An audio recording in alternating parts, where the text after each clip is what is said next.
números oficiais a respeito da questão de recursos do governo federal para o estado do Acre. Vou lembrar aqui, ó, valor total, passar, como diz o Matuto, passar o traço embaixo e vamos somar. Isso aqui são dados que foram disponibilizados pela assessoria parlamentar do senador Márcio Bittar. Valor destinado ao Acre no orçamento de 2021. Engloba tudo, né? Emendas individuais, emendas de bancada e recursos discricionários dos ministérios, né? Alguns projetos específicos. O resultado de tudo isso, 1.339.699.031 reais. Então, 1,3 bilhão. É dinheiro. A última entrevista que o senador Márcio Bittar deu aqui no programa me chamou a atenção uma ideia que foi colocada por ele aqui. Cuidar do dinheiro que já está garantido para executar obras públicas. Agora o gargalo é aqui no departamento de licitação do governo, a capacidade de execução das empresas, tem que correr por conta desse aspecto do problema. Vamos dividir a tela com o senador Márcio Bittar? É possível? Senador, boa tarde, seja bem-vindo a mais uma edição do programa Gazeta Entrevista. Boa tarde, Itaã. É prazer, mais uma vez, poder falar com milhares de homens e mulheres do nosso estado através do programa tão importante quanto o que você hoje pilota. Eu acrescentaria, Itaã, você está corretíssimo, eu acrescentaria que esse orçamento que você mencionou agora, de 1.300 e tantos milhões de reais, a ele se acrescentam outros, por exemplo, nesses valores que você mencionou agora, essa é a peça orçamentária. Se você lembrar que nesse orçamento que você mencionou, ficaram 18 bilhões e meio em RP9, que são emendas de relator, e eu sou relator, isso ainda estará comigo ao longo do ano todo, até o próximo orçamento, e destes 18 bilhões e meio, eu já disse que eu luto, a minha luta toda aqui é para que pelo menos $500 milhão dele vá para o Acre. Então você acrescenta nesse 1.300, 1.400 milhões, que é a peça orçamentária do próprio governo, levando em conta também, além das ações do próprio governo, as emendas individuais e de bancada, você chega a 1.800, 1.900 milhões. Acrescente a isso, o que eu vou dizer agora, que é uma boa notícia, a nossa bancada, e eu preciso reconhecer o governo do presidente Bolsonaro nesse episódio, nós tínhamos 3 emendas da bancada passada, e eu sempre mencionei isso, nunca deixei de mencionar, que a origem é da bancada passada, que é aqueles 94,5 milhões para os ramais. Nós conseguimos salvar esses recursos no governo do presidente Bolsonaro.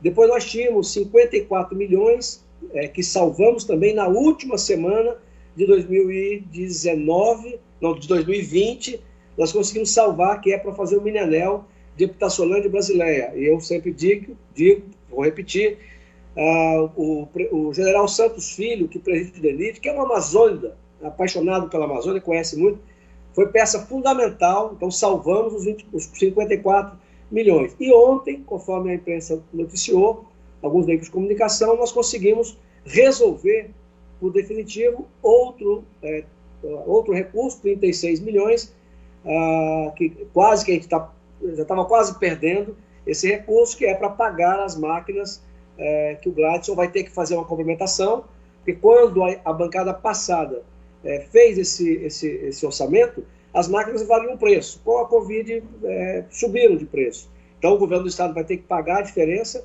mas nós estávamos em vias de perder 36 milhões. Conseguimos ontem, prego batido de ponta virada, nos 2 ministros, Flávia Arruda e ministro Luiz Ramos, na nossa presença, autorizaram, assinaram. Então, você acrescenta ao que você disse, vamos dizer que eu consiga levar mais $500 milhão da emenda de relator, porque não é só para mim. Aquilo não é só para o Acre, aquilo é para o Brasil inteiro. Mas claro que para o Acre, proporcionalmente, irá muito mais do que para São Paulo, Rio de Janeiro e Minas. E eu tenho argumentação, serei criticado nacionalmente por isso, e tenho uma argumentação pronta para combater. Então vamos lá. Ô, senador, então vamos lá. Claro que eu não sei porque eu estive de férias nos últimos 10 dias, não sei se nesse intervalo o senhor conversou com o Gabriel, mas para mim o senhor não justificou. O senhor confundiu as gamileiras? Como é que é isso aí? Você poderia explicar, poderia até aproveitar o momento para ser pedagógico e explicar em relação a esse método, a essa possibilidade, né, de destinar recursos para outros estados. Não seria, diante de todas as dificuldades que o Acre tem, mesmo o senhor tendo tecnicamente essa possibilidade, não seria mais adequado trazer para cá o dinheiro? Se ponha no meu lugar. Eu faço essa indagação para todos que estão nos assistindo. Se eu tenho acesso a recursos extraordinários, nós não estamos falando das emendas que o parlamentar tem de direito, seja ele de oposição, de situação, ele ganhou a eleição, cada um de nós, seja deputado federal, seja senador da República, temos, a preço desse orçamento, 40 milhões, quase 41 milhões, entre as individuais e a de bancada. Não se trata desse recurso. Essas são as emendas, esse é o valor, vamos dizer assim, que é do Acre. O parlamentar está eleito pelo Acre, ou por São Paulo, ou por Minas, ou sei lá, por onde for, e ele tem direito a isso. Ele pode ser aliado do governo, ele pode ser oposição ao governo, não importa. Esse recurso é do Estado. Não estamos falando desse recurso. Claro que há uma maldade, a esquerda sabe disso, e quando ela bate sabendo que ela está falando de recurso que não é o do Acre. Portanto, não há desvio de 1 centavo das minhas emendas do Acre para outro estado. Ao contrário, eu levei nesses 2 primeiros anos 170 milhões de reais para o Acre. Ora, se eu tenho direito a um valor e consegui muito mais do que isso, é porque eu levei muito mais recurso extraordinário. Agora, o que a imprensa noticiou e vai noticiar mais é uma outra questão. Veja bem, como relator do orçamento e como relator das PECs mais importantes do final do ano passado para o começo desse ano e vice-líder do governo Bolsonaro, eu sou procurado por dezenas de parlamentares, prefeitos, governadores do Brasil inteiro. Para que eu possa conseguir mais para o Acre, como eu estou conseguindo, olha, eu acabei de falar aqui para você de 184 milhões que nós conseguimos tirar do governo Bolsonaro, da bancada passada, que ia ser perdido. Eu estou falando de quase $500 milhão ou mais que vou conseguir do orçamento que eu fui relator. Ora, eu não posso deixar de atender parlamentares do Brasil inteiro, governadores do Brasil inteiro. Então, não posso, como vice-líder do governo, relator do orçamento, relator de PECs importantes, ao ser procurado por demandas do Brasil inteiro, eu vou dizer não a todo mundo e pegar tudo e trazer para o Acre, isso vai virar um escândalo internacional. Quer dizer, já vai, quando esse orçamento, eu estou te falando isso em primeira mão, quando esses valores que estão no RP9, que é a emenda de relator, vai chegar no final do ano, isso vai ser empenhado. Vai chegar no segundo semestre, vai começar a ser empenhado. A hora que esses valores forem empenhados, tenha certeza que vai ter críticas a mim. Por quê? Porque vai aparecer muito mais recurso desse valor de RP9 para o Acre do que para os estados grandes do Brasil. Claro, eu não vou ser relator do orçamento. Eu tenho dito há mais de 30 anos que impuseram uma conta ao Acre e à Amazônia que o Sul e o Sudeste não querem pagar, porque nós somos proibidos de fazer o que eles fizeram. Ora, então há uma dívida que não se paga. Se eu sou relator do orçamento, é claro, eu disse, não é novidade nenhuma que eu estou dizendo, estou só repetindo. Dezenas de vezes eu disse, toda oportunidade que eu tiver de tirar um pouquinho a mais da União para trazer para o Acre, em particular, eu vou trazer, e não vai ser pago a conta, viu, então? O débito que o Sul e o Sudeste e o mundo rico tem com a Amazônia é impagável. Senador, eu conversei com um amigo meu, disse a ele que iria conversar com o senhor aqui no programa de hoje, e ele lembrou aqui, fazendo uma provocação, o senhor tinha dito realmente aqui em umas 2 ou 3 conversas anteriores, a respeito da obra. Esse meu amigo mora em Porto Acre. A respeito da obra da estrada. Ele está perguntando se esses recursos, se está previsto, se está planejado aquela obra de, eu vou dizer, praticamente reconstrução daquela estrada que está tão perigosa. Rio Branco, Porto Acre. Rio Branco, Porto Acre. Eu consegui, daquele valor que eu te falei, de 170 milhões que eu consegui nos 2 primeiros anos, 30 milhões não é suficiente.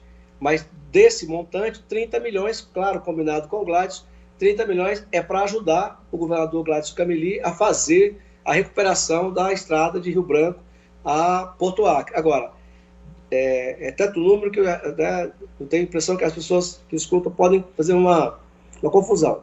Então, já consegui esse valor. Isso já foi dos 2 anos passados.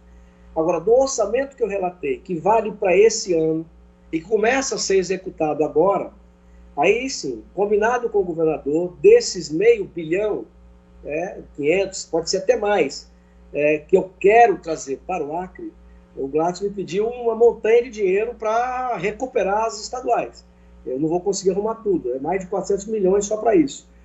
Mas vai começar a sair os empenhos agora, eu espero conseguir empenhar para o Acre 250, 300 milhões de reais, já do orçamento que eu relatei, da RP9, e uma boa parte disso é sim para o Gladson poder, junto com o recurso que ele tem, que o Estado já tem em caixa, que aí você também tocou no assunto que é fundamental, quero falar sobre isso, poder recuperar as estaduais todas, não só a de Rio Branco a Porto Acre, mas a de Acrelândia, a Plasticastro, a Rio Branco, está no planejamento do Gladson, e eu fiquei entusiasmado de ver isso. Aliás, o ex-governador Tião Viana começou, infelizmente não pôde concluir, que é a ligação asfáltica de Bujari à Vila do V.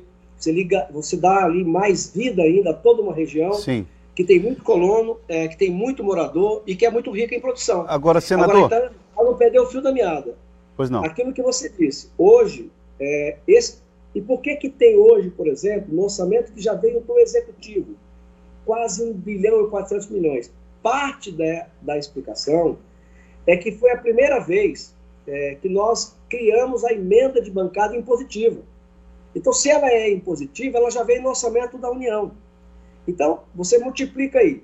Se nós temos 11 parlamentares, cada parlamentar tem direito a preço de hoje, quase 41 milhões, então só aí são quase 450 milhões de reais.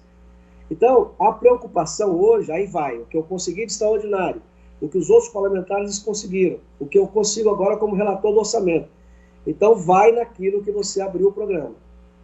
Ontem mesmo aqui em Brasília, eu estava com o governador Gladson, com o Alisson, fomos aos ministérios para dar essa notícia da liberação agora desses 36 milhões para pagar as máquinas, e eu, mais uma vez, conversando com o Gladson, a preocupação agora é aquela que eu disse para você um tempo atrás. Não é de buscar abrir outra porta, não. É de conseguir fazer com que tudo que nós conseguimos chegue no Acre. E aí a questão técnica, toda uma burocracia de licitação, uma empresa entra, impugna, volta, tem que ter uma equipe técnica maior do que a que tem, o governador está sabendo disso, vai ter que arrumar. Eu até falei com ele ontem de novo, o governador anuncia um corte em cargo de confiança de 30%, que eu sento do seu lado para apoiar, mas o técnico não pode faltar, então. Tá certo.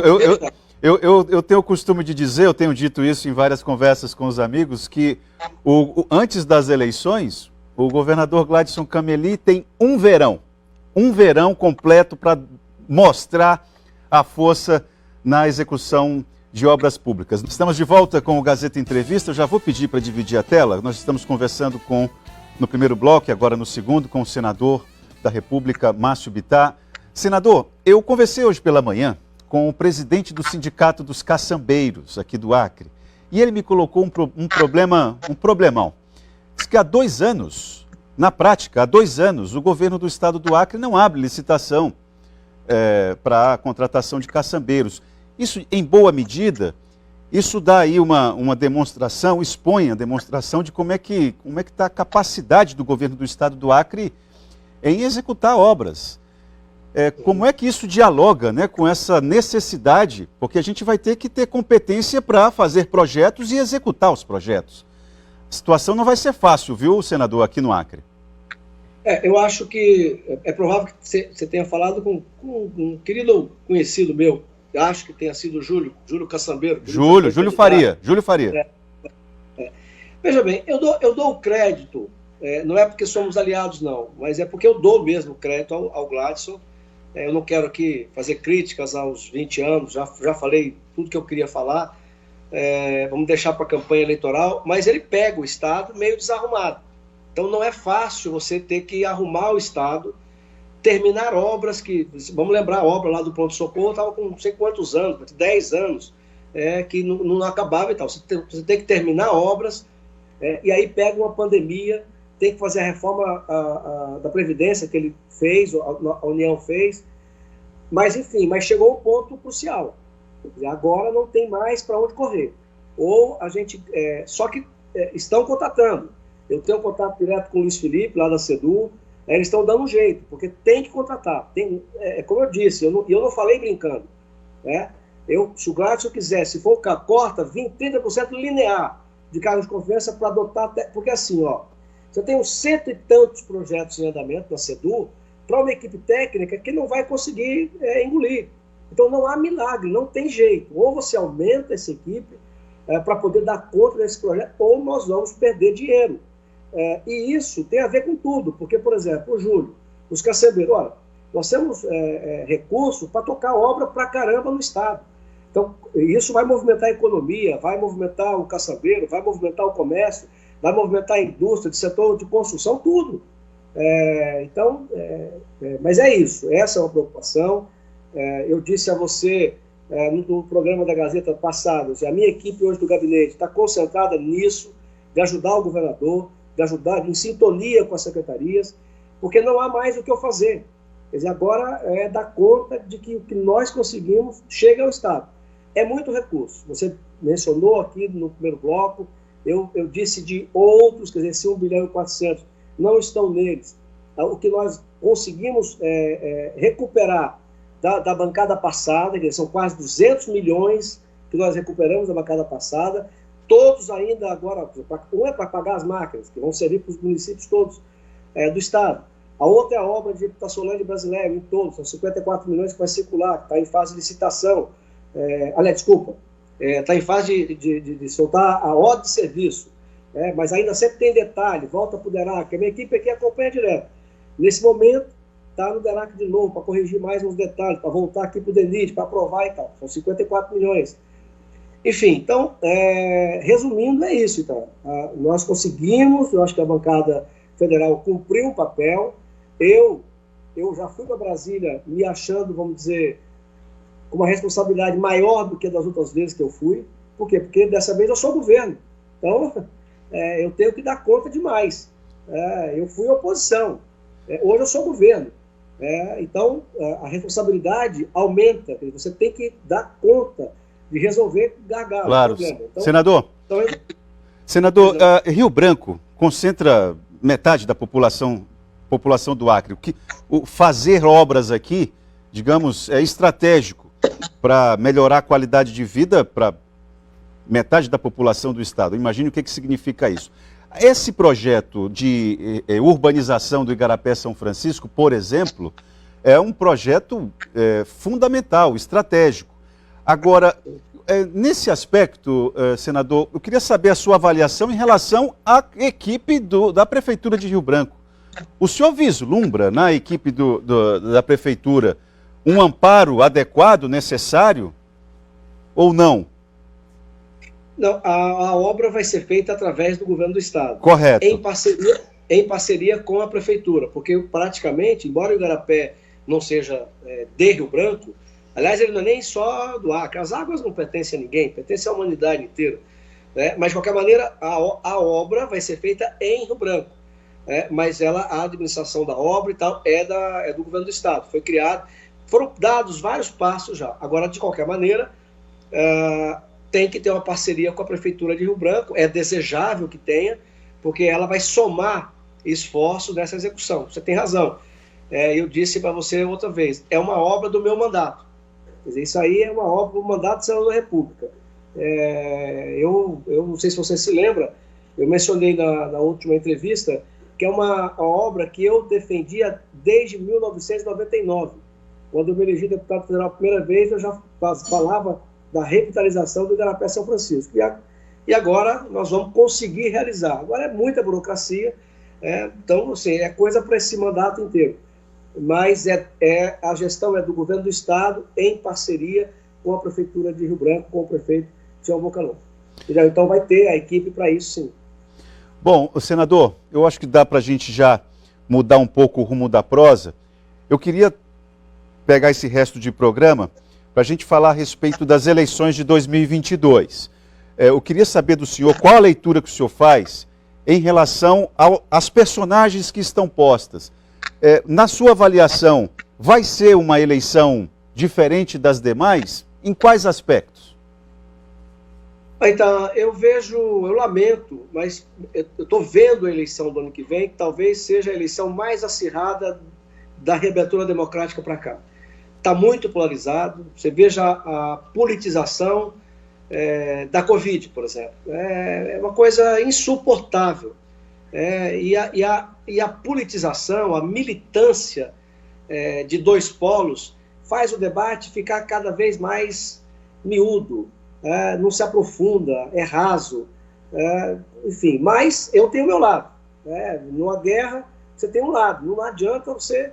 Mas assim, me parece que as eleições nacionais de 2022, pelo que eu estou vendo, pelo que estamos sentindo, será uma das mais aguerridas dos últimos tempos. No caso do Acre, eu acho que vai se repetir, não vou te dizer por quê ainda, mas eu acho que vai, de certa maneira, repetir um pouco a eleição passada. Talvez nem tanto, porque o PT talvez não tenha um candidato a governador. Aí vai se coligar com quem? Então, é uma coisa que ainda vou ver. Agora, para mim, a eleição está tranquila, porque eu já tenho a minha chapa. Minha chapa é Bolsonaro, Gladys Cameli e Márcia Vittar. Então, eu já tenho a minha chapa. Claro, falando em Márcia, ninguém impõe candidatura majoritária. Nem o presidente da República, nem o governador, nem o senador. Você trabalha para viabilizar. Será candidato aquele que se viabilizar. Mas hoje eu já tenho a minha chapa. Eu gosto muito do Petecão. O Petecão foi importante, como foi o Rocha, como foi o Gladson. Os três foram muito importantes para que eu vencesse a eleição. Toda criança talvez se lembre. Há 30 dias da eleição, a eleição do Gladson e do Petecão estava resolvida. A dúvida era quem seria o outro senador. Se seria eu ou se seria o Jovem. E foi fundamental para mim que Petecão, Gladson e Rocha pedissem votos, até mais para mim do que para eles mesmos. Então, eu gosto muito do Petecão, mas eu vou acompanhar o Gladson. Eu disse várias vezes, eu não acho normal que a gente trabalhe 20 anos para ganhar uma eleição e na primeira eleição geral a gente já esteja apoiando outro candidato, ou divididos. Quando eu falo assim, não significa dizer que eu não veja, nós somos seres humanos, então claro que o Bolsonaro erra, claro que o Gladson erra, eu, você e todos que estamos assistindo. Mas você não é... Imagina o cara que nos viu 20 anos lutando pelo poder, na primeira eleição todo dividido. Mas para isso... Senador...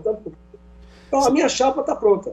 Senador, entendendo esse seu argumento de que no plano nacional a eleição já está polarizada e que essa polarização ela torna o debate miúdo, aqui no Acre, essa polarização ainda é algo que ainda pode ser construída, mas me parece que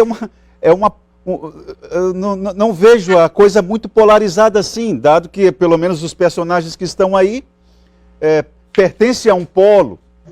Então, como é que a gente pode qualificar o debate aqui? Ou quais são os fatores que podem fazer com que, mesmo não estando tão polarizado como no plano nacional, o debate aqui no Acre fique miúdo? Então, eu não quero falar de conjecturas, possibilidades que eu torço para que não aconteça. Mas ela pode ser polarizada sim. Eu, por exemplo, não gostaria de ver o meu amigo Petecão coligado com o PT, mas isso eu imagino que pode acontecer. E se isso acontecer, ela vai polarizar a Guarda Nacional. Então, mas eu não quero que isso aconteça. Na verdade, eu ainda tenho, sei lá, 10% de esperança que a gente consiga recompor todo o palanque de 2018. Não é segredo para ninguém, eu já disse isso para você, através de você, para o Acre inteiro. Eu sempre quis que nós mantivéssemos a unidade daqueles que ganharam em 2018. O dever de ajudar o Estado é de quem ganhou a eleição, a obrigação, a tarefa é de quem ganhou, quem venceu a eleição. Quem perdeu é para fiscalizar, é para apontar o que está errado, fazer a crítica, é da democracia. Mas, por isso que eu te digo, então ainda depende das circunstâncias que se caminhará esse processo. Agora, pessoalmente, a minha vida está resolvida. Quer dizer, eu já tenho a minha chapa. A minha chapa é Bolsonaro, Gladson e Márcia. Ter petecão nessas condições, quem falhou, senador? Ambos. Acho que ambos. Aí você, quando tem na política, quando tem uma ação dessa, eu acho que há erros de ambas as partes. Mas é como eu disse, eu não sou de ficar lamentando muito e tal, coisas que não dependem de mim. Se o meu amigo petecão for candidato, o Gladson é candidato à reeleição, natural. O meu candidato é o Gladson. E o petecão sabe disso. E o petecão, na forma bastante humana, divertida, ele mesmo me disse, há 3 semanas nos encontramos para tratar de assuntos do mandato, do Acre e tal, liberação, etc. Inclusive esse assunto dos 36 milhões. Ele me disse, mas Bittar, a gente só não pode brigar entre nós dois. Tu vai lá pedir voto pro Gladson, tu vai lá pedir voto pro Gladson, mas não vamos brigar. E eu disse a ele, não, petecão, eu não só não vou brigar com você, como vou fazer a campanha pro Gladson, e a hora que tocar o seu nome, eu vou dizer do carinho, do afeto e da importância que eu li. Rapaz, eu me lembro, eu cheguei numa casa de um grande amigo comum dele, meu, faltava 3 dias para a eleição. Cara, o petecão estava eleito. Todo mundo sabia disso, todo mundo. E ele no telefone, ligando para tudo que é município e perguntando, e o Márcio Bittar? E o Márcio Bittar? Então, eu gostaria de estar com ele de novo, no mesmo palanque. Mas, se ele for candidato, ele sabe que eu vou estar com a reeleição, como já estou com a reeleição do Gladson. Senador Márcio Bittar, a última pergunta. Entre o ex-prefeito Wagner Salles e o atual prefeito de Sena Madureira, Mazinho Serafim, quem é mais difícil ali de dobrar na argumentação? Aí é um páreo duro. Olha, mas assim, eu tenho uma relação com o Wagner de muito mais tempo, né? Então eu acho que eu dobro o Wagner com um pouco mais de facilidade. Ambos têm a personalidade difícil. Pergunta terrível. Ambos são danados. Mas como eu conheço o Wagner, eu conheço o Wagner há 30 anos. Pra você ter uma ideia, eu conheci Taumaturgo e Porto Valto, um das primeiras aniversários, se eu não me engano, no primeiro aniversário, ou o segundo aniversário, no começo do município, né? O Wagner já. Eu fui com o Wagner, conheci Taumaturgo e Porto Valto em 95, 96, com ele. O Wagner foi meu vice. Eu e ele ganhamos a eleição no Juruá. Depois, quando eu fui candidato a governador outra vez, foi Antônio. Então, a minha relação com a família, eu conheço a Jéssica de criança. Eu vi a Jéssica criança, menina e tal. Hoje eu vejo a Jéssica deputada, reeleita, um baita mandato e tal. Então, eu acho que ambos tem um gênio, não tem um gênio fácil, são valentes, né? São tinhosos e tal. Mas como eu tenho uma intimidade de mais longo tempo com a família Salles, eu acho que eu consigo... por exemplo, tanto que agora, para reaproximar o MDB do Gladson, que para mim é o natural, eu consegui demover o Salles. Falar assim até fica parecendo que eu fui lá convencer. Mas, enfim, eles foram mais maleáveis. Já o Mazinho foi mais casca dura e tal. Mas eu respeito os dois e não deixei de ajudar a Sena.